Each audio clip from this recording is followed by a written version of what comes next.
오늘은 다니엘서 1장 7절로 9절을 중심으로 해서 이대로 괜찮습니까? 우리의 신앙을 좀 점검해 보는 거예요. 내가 좀 이대로 괜찮나? 이렇게 살면 되나? 이런 좀 질문과 또 답을 찾아보는 시간이 됐으면 좋겠습니다. 다니엘 1장 7절로 9절 세 절의 말씀 우리 한 절씩 읽고 9절 같이 읽도록 하겠습니다. 다니엘서 1장 7절로 9절 제가 먼저 7절 읽겠습니다. 환관장이 그들의 이름을 고쳐 다니엘은 벨드사살이라 하고 하나냐는 사드락이라 하고 미사엘은 메삭이라 하고 아사랴는 아벳느고라 하였더라. 다니엘은 뜻을 정하여 왕의 음식과 그가 마시는 포도주로 자기를 더럽히지 아니하리라 하고 자기를 더럽히지 아니하도록 환관장에게 구하니. 함께 읽습니다. 하나님이 다니엘로 하여금 환관장에게 은혜와 긍휼을 얻게 하신지라. 아멘. 여기 학부형님들 많이 계실 텐데 학부형님들께 우리 자녀가 어떻게 되기 원합니까? 성경에 어떤 인물 되기 원합니까? 물어보면 1등, 2등이 요셉하고 다니엘일 겁니다. 다니엘 아니면 요셉 많이 원하실 건데 이제 오늘 좀 다니엘서를 좀 꼼꼼히 살피면서 우리 은혜를 나눴으면 좋겠습니다. 이 다니엘서의 배경은 남유다를 배경으로 하고 있어요. 이스라엘이 이제 솔로몬 이후에 북이스라엘과 남유다로 분열이 됐는데 북이스라엘은 이미 아수르에게 패망을 했고 이제 남유다만 남아 있는데 남유다도 위험합니다. 신흥국인 바벨론이 강성해지고 호시탐탐 남유다를 점령하려고 계속 침공하고 있거든요. 하나님께서 이 바벨론과 아수르라는 강대국을 심판의 도구로 삼으셔서 이스라엘의 불순종을 지금 벌하시고 있는 상황이 지금 이 다니엘서가 쓰여진 상황입니다. 지금 이 바벨론의 왕은 느부갓네살이라는 왕인데요, 통치하는 약 20년의 시간 동안에 남유다를 계속해서 침공합니다. 그러면서 침공할 때마다 포로로 이스라엘 백성을 잡아갔는데 3번의 포로기가 있었거든요. 그때 첫 번째 포로로 잡아갔을 때 다니엘이 포함이 되어 있었습니다. 처음에 이제 포로를 끌고 간 남유다 사람들 중에는 귀족 계층이 많았어요. 오늘 다니엘 1장 3절 4절 한번 보십시오.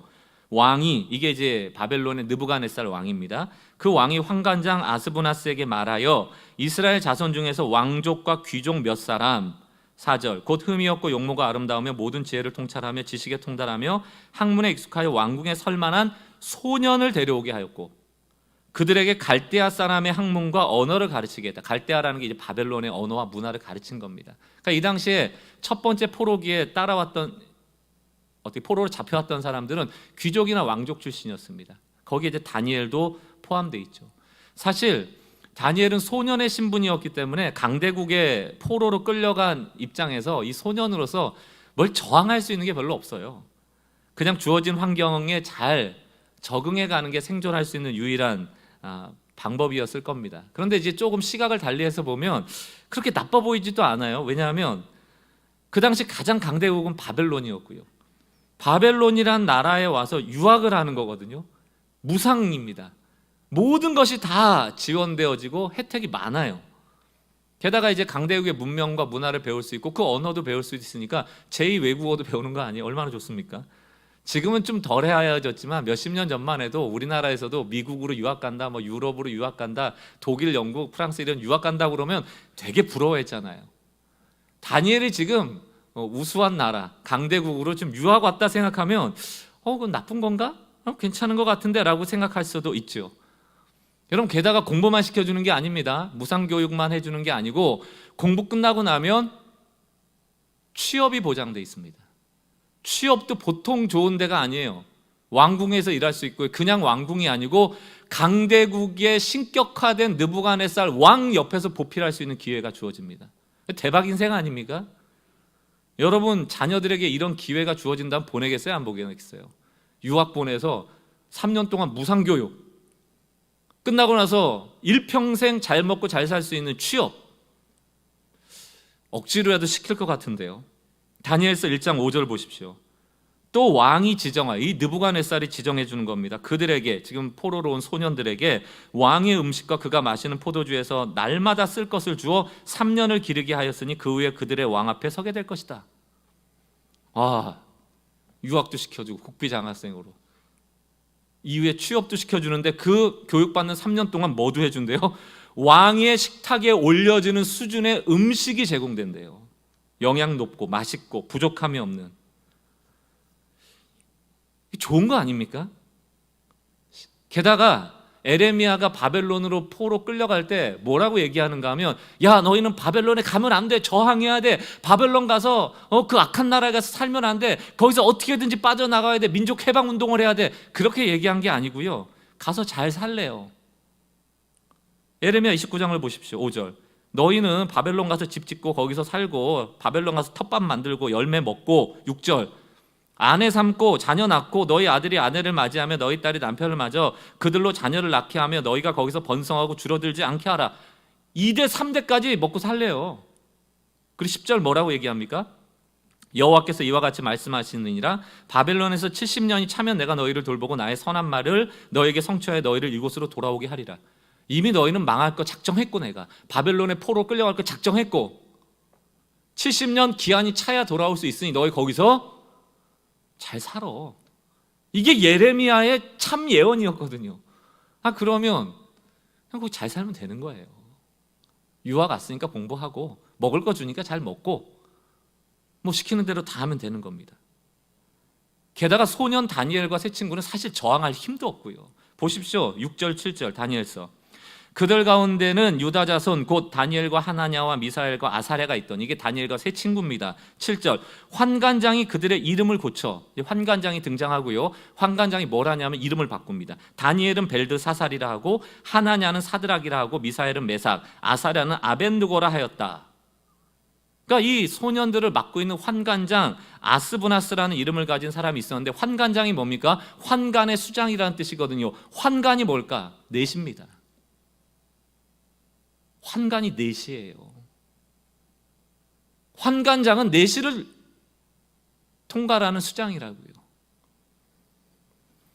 우리나라 역사에도 보면요, 중국 역사도 마찬가지고 세계 역사를 보면 왕 옆에 내시부가 있습니다.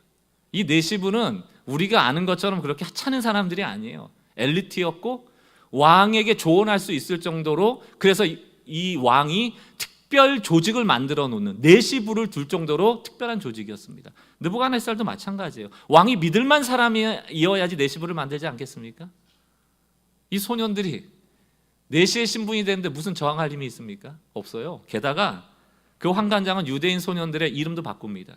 유대인의 이름에는 하나님을 믿는다는 신앙이 다 담겨져 있는 이름들이거든요. 예를 들어서 다니엘, 하나님이 나의 심판자이십니다. 나의 재판관이십니다. 늘 하나님을 의식하며 살아가는 인생이 바로 다니엘이라는 이름에 담겨있는 뜻이었는데, 그 이름을 이 환관장이 뭐라고 바꿔버려요? 벨드사살. 벨이라는 것은 바벨론의 우상입니다. 벨이라는 그 우상이 내 생명을 보존하는 자라는 뜻이에요. 그 이름으로 바꿔버려요. 다니엘의 세 친구의 이름도 다 바뀝니다. 하나냐, 여호와는 은혜로우십니다 라는 이름인데 사드락이라는 이름으로 바꿔요. 사드락이라는 것은 달신, 월, 달 있잖아요. 해와 달. 그 달신인 아쿠의 명령 아래 있다, 이런 뜻이거든요. 미사엘, 하나님 같은 자가 누구인가, 이런 이름인데 메삭으로 바꿔요. 아쿠와 같은 자가 누구인가, 이 이방의 신의 이름으로 다 바꿔버립니다. 아사랴, 여호와께서 나를 도우시는 자이십니다. 신앙 고백에 들어있는데 이 아사랴의 이름도 아벤느고, 느고라는 바벨론의 우상의 신하입니다. 나는 느고의 종입니다, 이 뜻이거든요. 여기에 대해서 다니엘과 세 친구가 어떤 저항을 합니까? 이름 바뀔 때 아무 저항 안 해요. 가만히 있습니다. 다니엘서 1장 1절부터 7절까지 수많은 일이 있었지만 바벨론에 와서 자신의 몸도 신분도 다 바뀌어버렸지만 어떤 저항도 안 합니다. 그런데 희한하게 8절부터 이상한 저항이 나와요. 뜬금없어 보입니다. 다니엘서 1장 8절을 보십시오. 다니엘은 뜻을 정하여 내시부에 들어갔고 이름도 바뀌어버렸는데 갑자기 뜻을 정합니다. 어떤 뜻을 정합니까? 왕의 음식과 그가 마시는 포도주로 자기를 더럽히지 아니하리라 하고 자기를 더럽히지 아니하도록 환관장에게 구하니. 여러분 내용을 다 아시죠? 왕의 진미를 나는 안 먹고 채소만 먹겠다.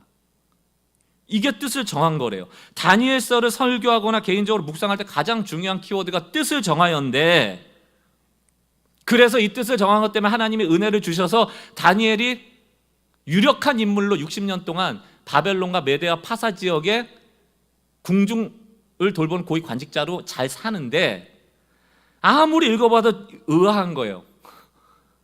뜻을 정했다는 게 뭐예요? 마음을 먹었다는 거 아닙니까? 그래 한번 해보자. 아니 여러분 두 주먹 쥐고 한번 해보자 했으면 뭔가 강렬한 저항이 있어야 될 거 아닙니까? 예를 들어서 나는 환관으로 살 수 없다. 이방 나라를 섬기는 이런 북권 일은 안 할 거야. 차라리 죽여라. 순교를 하든지, 아니면 이름을 바꾸려는 사람 앞에서 나는 이방의 이름을 받을 수 없습니다. 나는 하나님을 섬기는 자입니다. 하나님의 이름을 난 뺄 수 없습니다. 저항하든지, 바벨론의 우상은 더럽습니다. 내 이름을 쓸 수 없습니다. 하든지, 아니면 이런 우상 섬기던 음식 먹느니 차라리 죽겠습니다 하고 금식을 하든지. 여러분, 왕이 주는 음식 안 먹고 채소만 먹을게요 한 다음에 재밌는 건 뭔지 아세요? 공부는 또 해요. 이방 문화는 받아들여요.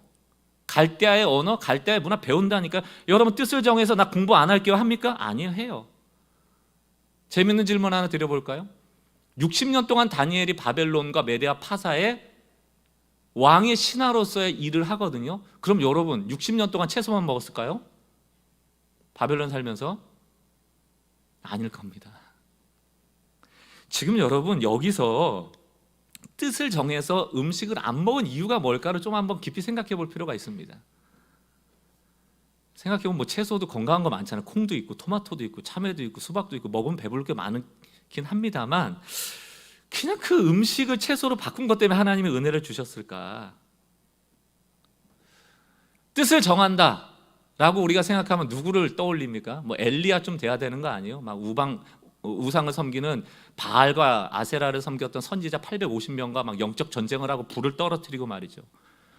우린 뜻을 정한다 하면 다윗 같은 사람 생각하지 않아요? 골리앗, 아무도 덤비지 못하는 골리앗 앞에 물맷돌을 가지고 가서 집어던지는 그런 용기 있는 사람, 그런 거 바라잖아요? 모세나 여호수아 같은 사람, 가나안의 거인 족속들 앞에서 두려워하지 않고 막 전쟁을 치고 말이죠, 일으키고. 그런데 그런 뜻을 정한 인물들에 비하면 다니엘의 다짐은 초라해 보이기까지 합니다. 물론 다니엘도 이후에 사자굴에 들어가기도 하고 풀무불에 타 죽는 위험 가운데 있었지만 신앙으로 그것을 이겨낸 사람은 맞습니다. 그러나 무슨 민족 해방이나 바벨론으로부터 유다를 해방시키기 위한 민족 지도자는 아니었거든요. 개인의 삶을 살아간 거예요. 그 위에 하나님이 역사하신 것이거든요. 여러분, 이 뜻을 정한 게 음식 안 먹었다라고 생각하시면 안 됩니다. 그 이상의 의미가 있는 것이죠. 제가 이 설교 준비하면서 예전에도 이 설교를 준비할 때 주석서들을 이렇게 찾아보고 설교도 읽어보고 하지만 뭐 틀렸다는 얘기는 아닙니다. 왜냐하면 우리가 이 의미를 정확하게 이래서 이랬다라고 정해져 있지는 않기 때문이에요. 많은 분들이 음식을 안 먹었다 하니까 우상에 숭배했던 음식이니까 거절했다 라고 해석하기도 하고, 율법에 보면 피채 먹어서는 안 되는 짐승들이 있는데 혹시 그 짐승들이 나오면 거절했고, 이런 의미로도 해석할 수 있겠죠. 그렇다면 이게 율법에 거스르는 일이었다면 이름 바꿀 때도 저항하고 공부 가르쳐줄 때도 저항했어야죠. 왜 하필이면 음식이냔 말이에요. 그렇지 않습니까? 그리고 어차피 3년 지나고 왕궁에 살 때는 먹었을 텐데 또 음식을. 여러분, 오늘 신앙은 늘 순서가 중요해요. 순서가 중요합니다. 순종하면 하나님이 복을 주세요. 복 받기 위해서 순종하는 건 아니라는 뜻입니다. 하나님 사랑해서 순종하면 그 하나님을 순종하는 모습을 보고 하나님 복 주시지만, 내가 복을 위해서 순종한다, 복이 목적이다, 똑같은 얘기지만 잘못된 얘기란 이야기를 드리고 싶은 거예요. 순서가 중요하다. 여기서도요, 왕의 음식이 나의 신앙을 해치기 때문에 나는 음식을 안 먹겠다고 뜻을 정한 게 아니에요. 뜻을 정하고 그 뜻을 이루기 위해서 음식을 거부한 거죠. 그럼 그 뜻이 뭘까? 어떤 뜻이길래 도대체 음식을 거부했을까? 이 뜻이 중요하지 음식 안 먹고 먹고는 중요한 게 아닙니다. 하나님이 그 음식을 안 먹었다고 복 주신 게 아니에요. 그 뜻 때문에 복을 주신 것이지. 한번 이 뜻을 한번 우리도 찾아보고 우리에게도 적용해 봤으면 좋겠는데, 한번 생각해 봅시다. 여러분 인생에 일평생 죽을 때까지 왕의 진미와 같은 미슐랑 5스타의 음식을 아침, 점심, 저녁으로 단 한 번도 빼지 않고 여러분 죽을 때까지 누가 공급한다면 여러분 마음이 어떠시겠어요? 내가 예수 믿고 살 때, 예수 정말 열심히 믿고 할 때는 막 가난하고 힘들고 막 고생하고 했는데, 갑자기 어느 날 백만장자가 나타나서 내가 당신 인생 책임지고 배 안 골릴게, 잘 먹고 잘 살 수 있게 해줄게 한다면 여러분 어떤 생각 드시겠어요? 뭔 걱정이 있겠어요? 생존이 보장이 되는데. 여러분, 느부갓네살이 왜 이 포로로 끌려온 왕의 귀족들, 이 다니엘과 세 친구를 포함해서 그 소년들에게 왕의 진미를 내놨겠습니까? 그 음식 먹여서 이방 음식을 몸에 집어넣으려고? 그럼 타락합니까? 음식이 우리를 타락하게 해요? 제사밥 먹으면 우리 타락합니까? 아니라고 이미 신약에서 다 해석해 줬잖아요. 우상의 음식은 우리를 더럽힐 수 없습니다. 기분이 찝찝할 수는 있어도. 느부갓네살도 그 음식 먹여서 이 사람들을 오염시키겠다는 생각을 갖는 게 아니에요. 어떤 생각일까요? 바벨론의 핵심 정책은 너희에게 이런 좋은 음식이 너희가 바벨론을 사는 내내 조금도 끊이지 않고 공급이 될 거야. 이거 누가 주는 거지? 이 음식 누가 주는 거지? 너희 잘 먹고 잘 살 수 있게 누가 하는 거지? 느부갓네살이야. 느부갓네살이야. 기억해. 너가 느부갓네살 옆에만 붙어 있으면 너는 줄이지 않고 평생 잘 먹고 잘 살 수 있어. 느부갓네살이야. 기억해. 느부갓네살. 여러분, 이제 다니엘과 세 친구는 대박 인생이에요. 먹고 살 걱정 끝입니다. 느부갓네살한테 충성만 하면 남부러울 것 없는 인생이 핀 거예요. 꽃길이에요. 근데 이 순간 다니엘의 위대함이 나타나는 거예요. 오늘 설교의 제목이 아마 떠올랐을 겁니다. 이대로 괜찮은가? 내가 이렇게 잘 먹고 잘 살고 평안한가 호의호식하면서 공부 열심히 하고, 공부하던 아이들이니까, 학문에 능한 아이들이니까 이방 문화를 배우고 새로운 학문을 배우는 게 얼마나 재밌었겠습니까? 공부하고 공부 끝나고 나면 나는 취업하고. 근데 이렇게 살아도 되는 건가? 이게 무슨 위기감일까요? 뭔가 다니엘이 지금 위기감이 온 거야. 이대로 살면 안 돼. 이대로 살다가는 큰일 나겠구나. 무슨 위기감일까요? 다니엘에게 찾아온 위기감은 분명히 내가 잘 먹고 잘 살고는 있지만 이 바벨론 땅에도 하나님은 계시는데 나에게 자꾸 하나님이 희미해지는 거예요. 내 신앙에서 하나님이 내 인생의 공급자였는데 그 공급자가 점점 느부갓네살로 바뀌어지면서 하나님의 공급이 희미해지게 느껴지는 거예요. 비록 몸은 바벨론 땅에 와 있고 바벨론의 강요에 의해서 몸도 망가지고 이름도 바뀌었을지라도 변하지 않는 게 있습니다. 그게 뭡니까? 하나님은 바벨론 땅에도 계시다. 하나님은 그 땅에서 이들을 공급하신다. 그러나 느부갓네살의 왕의 진미를 먹으면서 이 의식이 사라져가는 것이죠. 그때 다니엘은 감지한 거. 이게 은혜입니다. 여러분, 이게 내가 지금 괜찮은가를 감지하고 이대로는 안 되겠네를 감지하는 게 은혜예요. 그게 하나님이 우리에게 주시는 자극이고 감동입니다. 감화 감동이라는 게 늘 은혜 받고 위로받는 것만 있는 게 아니고, 박 목사 지금 조금 위험한데, 이러면 안 되는데, 경고할 때 그 경고음을 듣는 거, 그게 은혜거든요. 다니엘은 결정합니다. 내 인생에 내 먹고 살 것을 공급하는 자는 느부갓네살이 아니다라는 거예요. 내가 살아갈 수 있도록 나에게 공급자는 하나님이시다. 채소만 먹어도 영양분이 부족함 없이 인도하실 분이 계시다. 이스라엘 예루살렘만 계셨던 게 아니고 바벨론에도 계시다. 그것을 나는 증명하리라. 이게 다니엘이 품은 뜻입니다. 하나님은 이 뜻을 정한 다니엘에게 은혜를 주시죠. 다니엘 1장 20절을 보세요. 왕이 그들에게 모든 일을 묻는 중에 그 지혜와 총명이 온 나라 박수와 술객보다 10배나 나은 줄 아니라. 21절 다니엘은 고레스 왕 원년까지 있느니라. 참 재밌어요. 그럼 여러분, 다니엘이 뜻을 정하여 느부갓네살은 나의 공급자가 아니야, 하나님이 나의 공급자야 라고 외쳤으면 그 다음에 뭐 해야 돼요?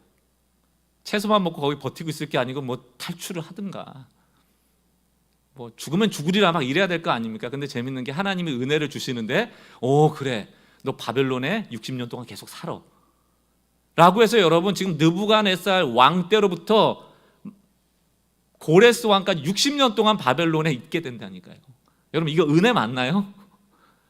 바벨론에 머물면서 우상의 문화, 이방의 문화 속에 60년 동안 계속 다니엘이 사는 거 은혜 맞아요? 아니, 이렇게 뜻을 정하고 잘했으면 탈출시켜줘야지, 구출해줘야지. 이게 은혜 맞습니까? 은혜예요. 왜? 하나님의 시간 속에 있잖아요. 하나님이 회복할 70년 동안 너가 바벨론 땅에 가서 그곳에 텃밭을 가꾸고 결혼하고 그 자자손손이 평안을 구하며 그 성읍에 살 것, 그 기간이 하나님 손 안에 있다면 그게 은혜죠. 사랑하는 성도 여러분, 지금 우리가 사는 이 세상이 바벨론보다 덜 악합니까? 이 한국교회 상황이 남유다의 패망보다 덜합니까? 그렇지 않아요. 한국교회는 지금 하나님의 시간 안에서 남유다의 패망보다 더 어려운 시간 속으로 떨어져 들어가고 있고요. 세상은 바벨론보다도 더 악한 수많은 우상이 판치는 문화 속에 우리가 발딛고 살아갑니다. 우리는 종종 신앙생활 한다고 그러면 자꾸 극적인 이벤트를 생각해요. 극적인 사건, 극적인 기적, 그리고 우리 반대편에 서 있는 악한 존재를 규정해서 내가 그 악한 존재와 싸워서 승리하는 것, 그것이 신앙이다라고 자꾸 규정하려고 합니다. 그것 때문에 한국교회가 여기까지 흘러온 거예요. 우리가 바벨론에 살고 있다는 생각을 못해요. 우리가 여기 어떻게 지혜롭게 살아가야 될지를 몰라요. 지혜 없이 자꾸 다투기만 합니다. 능력을 잃어버리는 것이죠. 종종 신방하다 보면은 우리 교회 오시는 분들이 뭐라고 그럴까요? 자아 비판을 종종 하십니다. 목사님 저는 사실은 썬데이 크리스천이에요. 그냥 주일만 교회 잠깐 왔다 갔다 하는 정도예요. 그냥 세상에 물들어서 이렇게 저렇게 흔들리며 살지만 그래도 주일은 지키려고 해요. 이런 말하시는 분도 계시고요. 또 어떤 분들은 제가 30년 전에 그 교회에서 참 열심히 봉사했는데 이 교회 와서는 이제 나이도 들고 힘들어서 봉사도 못하고 목사님 죄송해요. 미안하실 것도 없습니다. 저는 그런 얘기 하시는 분들 볼 때마다 야, 진짜 착하시다. 정말 착하시다. 일말의 양심이 있는 거 아닙니까? 착하시다. 여러분, 근데요, 이 바벨론의 문화 속에서 여러분들이 정말 죄 하나 안 짓고 영향 하나도 안 받으면서, 다시 말하면 다니엘이 지금 바벨론 왔는데 갈대아 학문, 갈대아 언어 영향 하나도 안 받으시려면 여러분 텔레비에 지금 자연인 같은 거 나오잖아요. 산에 가셔서 움집 짓고 사시면 돼요. 그럼 세상과 나는 간 것 없고 구속한 주만 보이실 겁니다. 그런 결정을 하시든가. 이 땅에 발을 딛고 사는 동안 우리는 끊임없는 오염이 일어납니다. 영향을 받고 살 수밖에 없다는 거예요. 하나님이 자연인으로 움찔찍고 살라고 우리에게 요구하시는 시대가 아니라는 것입니다.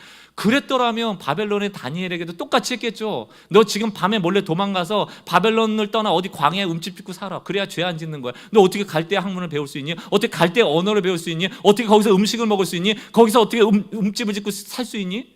막 요구하셨겠죠. 느부갓네살과 싸우라고 막 하셨겠죠. 안 하세요. 오히려 우리가 있는 그 자리에서 너가 할 수 있는 뜻을 정하라는 얘기입니다. 넉넉히 있지 말고. 여러분, 신앙의 인물 중에는요, 엘리야와 같이 막 불을 떨어뜨리는 사람도 있습니다. 예를 들어서 이스라엘의 가장 악한 왕들이 판쳤던 시대가 오므리 왕조입니다. 오므리 왕으로부터 시작해서 그 아들들이에요. 그 오므리 왕조 중에 제일 악한 왕이 아합 왕입니다. 아합 왕은 본인만 악했을 뿐만이 아니고 악한 아내를 얻어, 이세벨은 얼마나 악한지 바알과 아세라라는 우상의 신을 들여오고요, 이 우상의 신을 섬기는 선지자들을 양육하는 학교를 세웠거든요. 대단한 여자입니다. 그래서 엘리야가 그 850명의 바알과 아세라 섬기는 선지자들하고 영적 전쟁을 벌인 거 아닙니까? 하늘에서 불을 누가 떨어뜨리는가 한번 해보자 한 것 아닙니까? 엘리야 얼마나 대단해요? 맞받아치면서 싸우는 거예요. 피 흘릴 끝까지 싸우는 겁니다. 제가 여기서 설교하면서 사랑하는 성도 여러분, 이 악한 시대 엘리야 같이 나가서 피 흘리세요라고 외친다면 아멘은 하시겠죠. 그러나 이 중에 누가 나가서 피 흘리며 살 수 있습니까? 여러분 지금 직장 내려놓으실 수 있어요? 안 믿는 상관 그 밑에서 때려치고 나올 수 있습니까? 하실 수 있다면 그 뜻을 정해서 엘리야 같이 사세요. 그러나 성경에는 엘리야만 있는 게 아니에요. 그 아합의 시대를 똑같이 살았지만 또 다른 인물이 있습니다. 바로 오바댜라는 인물이에요.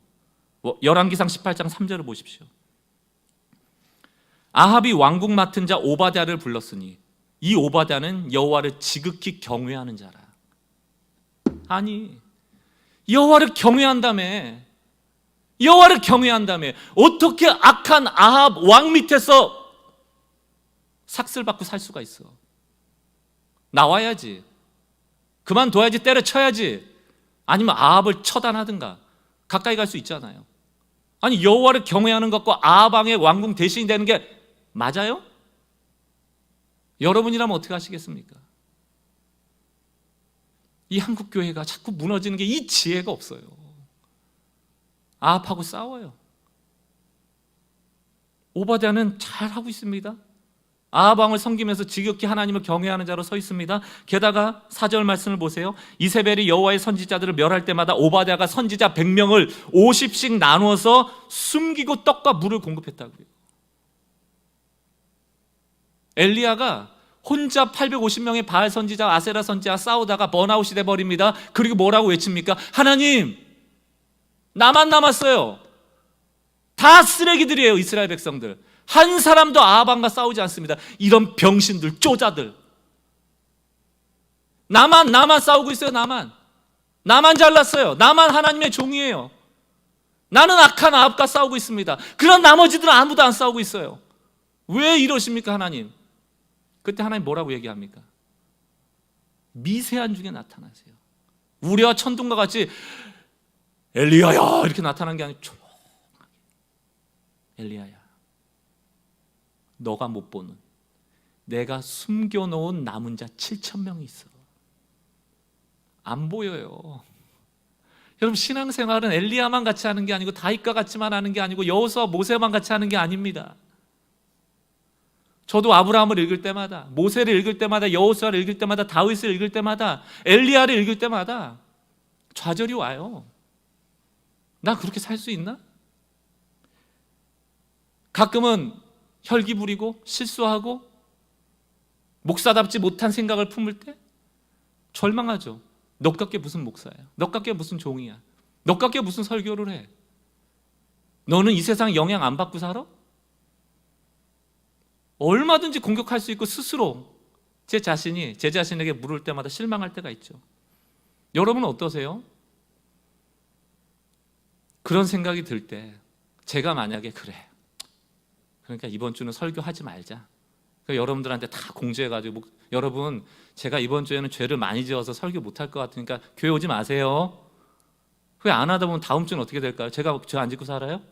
여러분 살다 보니까 이것도 괜찮네, 편하고, 그냥 다음 주도 안 할 테니까 오지 마시고 딴 교회들 가세요. 저는 그럴 만한 사람이 아닙니다. 이게 맞아요? 신앙생활 하다 보면 이런 분들이 많아요. 아브라함처럼 믿음도 없고, 모세처럼 믿음도 없고, 나는 엘리야처럼 불도 못 내리고, 뭐 이런 기적도 없고, 나 같은 게 무슨 쓸모가 있어? 아니에요. 오바댜는 오바댜가 있는 그 자리에서 자신이 할 수 있는 일의 뜻을 정하는 겁니다. 7,000명이 숨어서 뭘 하는지 우리는 알 수 없지만 하나님이 그들에게 뜻을 줄 때 그들은 어떠한 형태로 그 뜻을 받들어 하나님을 섬기고 있는 거예요. 여러분의 자리에서 여러분이 할 수 있는 일이 있습니다. 여러분의 자리에서 여러분이 뜻을 세울 게 있다는 얘기예요. 다니엘은 왕의 진미를 먹고 누리는데 익숙해졌더라면 뜻을 정하는 의욕조차도 상실했을 겁니다. 뭐 지금 좋은 날인데 뭐 뜻을 정해요. 여기서 잘 먹고 잘 살면 되지.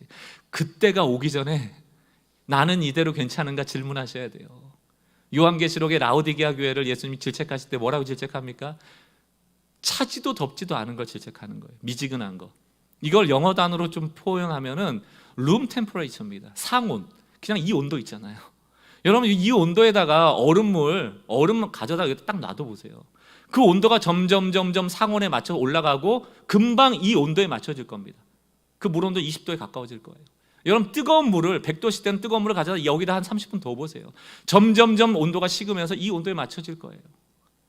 그러지 말라는 거예요. 우리가 이 바벨론과 같은 시대에 그냥 내버려 두면 룸 템퍼레이처, 상온에 맞춰져서 내가 뜨거운 온도였는데 점점 온도가 내려가고요. 내가 차가운 좀 날카로운 신앙이 있었는데 점점 온도가 올라가 버려요. 상온에 맞춰져. 그때 상온에 이르기 전에, 내 신앙이 미지근하기 전에 나는 이대로 괜찮은가라고 여기며 하나님의 주시는 마음을 가지고 뜻을 정해야 된다는 얘기입니다. 뭐라도 해야 돼요. 뭐라도 해야 된다. 여러분 중에 경제적으로 또 관계적으로 그냥 편한 분 계십니까? 그냥 아무 문제 없이 주님 오실 때까지 그냥 이대로 살아도 별 문제 없겠다 하시는 분도 있겠죠. 왜 없겠습니까? 그런 분들도 오늘 이 시간을 통해서 나 괜찮은가? 나 괜찮은가? 또 여러 가지 어려움 속에서 좀 자포자기하듯 무력감에 있는 분도 계시잖아요. 그런 분들도 이런 생각합니다. 뭐 기도한다고 특별히 바뀌겠어? 말씀 본다고 특별히 바뀌겠어? 그냥 이대로 살지 뭐. 이렇게 상황을 유지하시는 분도 계시거든요. 권면드립니다, 여러분. 지금 할 수 있는 일을 정하셔야 돼요. 그게 뜻을 정하는 거예요. 일평생 우리가 실패하고 실수하고 놓쳐도 계속 반복적으로 정해야 될 뜻 중에 하나가 바로 말씀 읽는 겁니다. 저는 말씀 읽기에 상처가 있는 분들을 많이 봅니다. 작심삼일로 창세기만 맨날 뒤적거리다가 성경의 창세기 부분만 새까만 분들, 창세기에서 조금 넘어가서 출애굽기까지 줄 치신 분들, 그날 레위기를 못 넘어가고 늘 창세기와 출애굽기에 머물러 있는 분들, 그러다가 가끔씩 구약만 읽다가 안 되겠다 넘겨서 마태복음에만 줄 치다가 족보 나오니까 실패해서 또 요한복음 넘어갔다가 이번엔 바울서신으로 가볼까 갔다가 많죠. 결국 뭐 나는 성경 한 번도 못 읽고 있어. 그때 또 뜻을 정하시면 돼요. 또 펴시면 돼요. 저는 이 돌방 다이어리라는 책을 가지고 2달 동안 성경 읽기를 하기 위해서 다니엘서를 여러분들에게 말씀드리는 건 아니었지만 하나님 잘 맞춰주신 것 같아요. 여러분, 성경 읽기에 대한 뜻을 정하는 것만큼 중요한 게 없습니다. 왕의 진미가 우리를 건강하게 하는 게 아니고, 일평생 잘 먹는 것이 나를 잘 살게 하는 것이 아니고, 주의 말씀이 나의 양식임을 아는 것, 이게 다니엘의 결단과 동일한 것 아닙니까? 제가 사실 오늘 이 설교, 이 강단을 이 돌방 다이어리를 제작한 목사님에게 설교를 부탁드렸고, 그 목사님이 사실은 이 자리에 서시겠다 했다. 지지난주엔가 이제 거절하셨어요. 거절한 이유는 자신이 주일날 섬기는 공동체가 작은 공동체가 있는데 공동체 지켜야죠, 목사님. 그냥 목사님이 잘 설명해 주세요. 이렇게 이야기하시면서 글을 보내왔더라고요. 돌방을 이렇게 만들게 됐고, 이 돌방에 좀 의미들을 적어주셨는데 참 의미가 있었습니다. 이 돌방이 우리한테 큰 유익을 줄 거라고 제가 믿음이 왔어요. 그 글 중에 보니까 예수님이 40일 금식하신 후에 성령의 이끄심을 따라서 사단에게 시험을 받잖아요. 그 첫 번째 시험이 뭡니까? 돌을 빵으로 만들라는 거예요. 이 시험 왜 했을 것 같으세요, 여러분? 사단이 예수님한테 돌을 빵으로 만드는, 돌을 떡으로 만드는 능력이 있는지 없는지를 시험한 것일까요? 그 목적도 있을 수 있죠. 그러나 예수님의 답이 뭐였습니까? 사람이 떡으로 사는 게 아니고 하나님의 말씀으로 살아가는 것이다. 그러면서 예수님은 돌을 떡으로 만들지 않아요. 그러면 사단은 그 돌을 떡으로 만들라는 메시지 안에 어떤 숨겨진 의도를 가지고 있었을까? 우리에게도 똑같습니다. 다니엘서와 똑같습니다. 돌은 널브러져 있어요, 여러분. 내가 배고프고 내가 배가 줄여 있을 때 그냥 돌떡으로 만들어 버려서 먹으면 포만감은 금방 옵니다. 금방 와요. 사단은 예수에게 수많은 돌들 있잖아, 떡으로 만들고 떡 팔고 부자 돼서 그냥 살다 가, 뭐하러 그 어려운 십자가를 지니? 포만감을 주는 거예요. 우리의 기도가 어때요? 주님, 이 돌이 돈이 되면 너무 좋겠는데 돈 좀 주세요. 하나님 능력 있잖아요. 돌을 돈으로 주세요. 돌을 빵으로 한번 만들어 주세요. 지금요, 지금 빨리요. 예수님은 돌을 즉각적으로 떡으로 만들어 그 배를 포만감을 주질 않아요. 줄이고 희생하고 오랜 시간 동안 하나님의 소명을 기다리다 결국은 그 전능함을 포기하고 사랑함으로 십자가에 매달리시죠. 우리는 똑같습니다. 돌이 바로 떡이 되는 것이 지금 당장 우리에겐 유익하고 문제가 해결되는 것처럼 보이지만 그 포만감은 결국 우리의 영적인 상태를 무너뜨린다.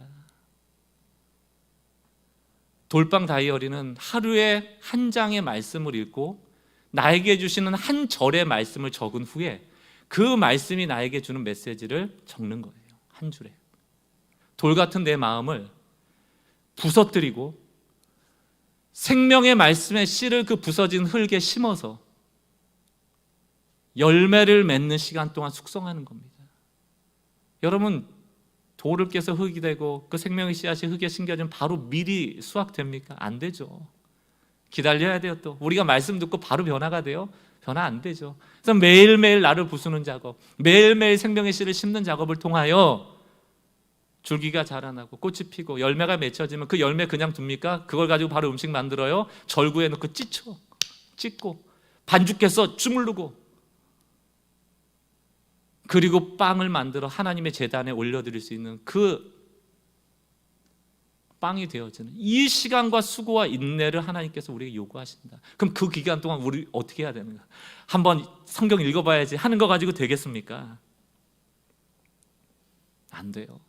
뜻을 정하고 또 정하고 또 정하고 또 정하는 것만이 우리가 이 약한 바벨론의 시대에서 하나님이 기뻐하시는 모습으로 쓸 수 있는 유일한 방법일지 모르겠습니다. 어떤 목사님이 그런 얘기 하시더라고요. 가끔 이제 우리 성도님들이 성경 읽기 같은 거 보면 약간 위선자 같은 생각을 스스로 할 때가 많대요. 왜냐하면 다 해봤는데 작심삼일일 때도 많고 하니까 오늘 이 자리에서 우리 한번 돌방 다이어리로 성경 읽어봅시다 하면 아멘 하고 했지만 10년 전에도 실패했고 9년 전에도 실패했고 작년에도 실패했고 올해도 한번 해보려는 실패했는데 또 아멘 하는 게 쑥스러운 거예요. 못할 게 뻔하니까. 근데 여러분 그 목사님이 저한테 그런 얘기 하시더라고요. 목사님 위선이라는 게 뭔지 아세요? 그래서 위선 떠는 거지 가면 쓰고 가식 떠는 거라고 했더니 구분을 해주더라고요. 처음부터 할 마음이 없었는데 하는 것처럼 보이는 게 위선이래요. 내가 진짜 지금 읽고 싶다면 나도 한번 뜻을 정하고 싶다면 실패하는 건 괜찮아요. 그건 위선 아니에요. 또 정하면 되니까. 여러분 이 시간에 나는 안 할래 하시는 분은 아무도 안 계실 겁니다. 이 중에 위선자는 없어요. 다만 우리가 약하기 때문에 당장 눈에 보이는 양식이 급하기 때문에 내 배가 줄여있기 때문에 내 눈앞에 있는 것을 탐할 수는 있죠. 보이지 않는 하나님의 말씀에 뜻을 정하는 것 쉽진 않겠죠. 그러나 우리 함께 하나님의 말씀 앞에 뜻을 정하여 그 영의 양식을 통하여 하나님이 우리를 얼마나 건강하게 만들어 가시는지를 경험할 수 있기를 바랍니다. 간절히 권면드립니다.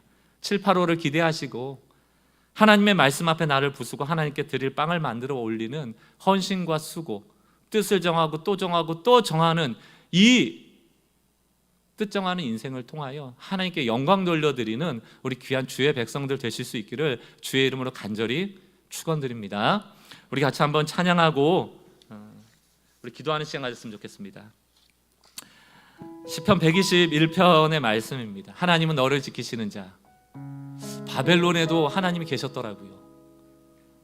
없는 것 같았는데 느부갓네살이 음식을 주니까 느부갓네살만 보였는데 다니엘에게 하나님이 은혜 주셔서 다니엘아 그 음식 안 먹어도 너 살 수 있어.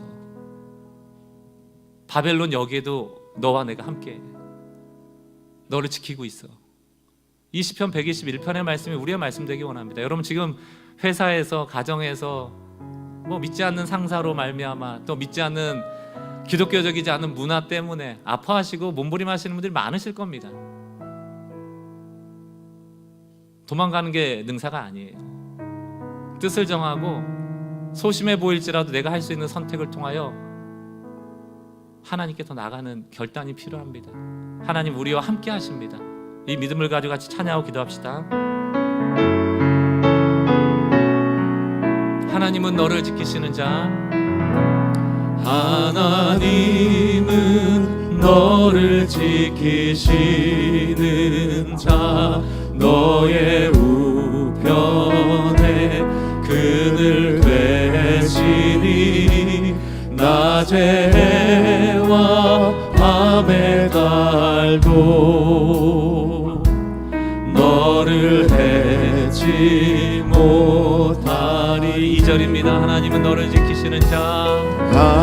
하나님은 너를 지키시는 너의 환난을 면케하시니 너의 환난을 면케하시니 그가 너를 지키시리라. 그가 너를 지키시리라. 우리가 언제 어디에 있든지 너의 출입을 지키시리라. 느부갓네살 보지 말고 눈을 들어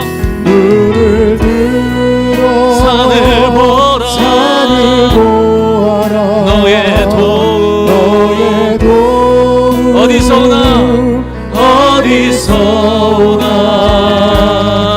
천지 지으신 너를 만드신